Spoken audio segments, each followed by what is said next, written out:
તો મિત્રો આપણે પાટણ આવી ગયા છીએ અને તમને પણ પાટણની બજાર બતાવજો અને તમે કઈ કઈ જગ્યાએથી પાટણમાં આવેલા છો તો કોમેન્ટ કરજો, મને ખબર પડે કે તમે પાટણ જિલ્લાના કયા ગામડામાંથી છો.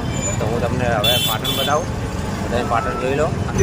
તો મિત્રો આ તમે જોઈ શકો છો બગવાડા દરવાજા કહેવાય છે અને આ રાજા સિદ્ધરાજ જયસિંહની મૂર્તિ છે.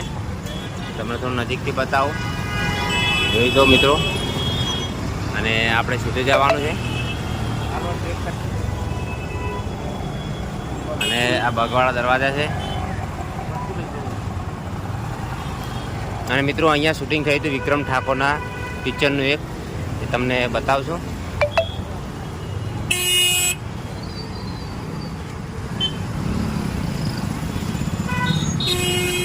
તો તમે આ બગવાડા દરવાજા મિત્રો જોઈ લો અને પાટણનો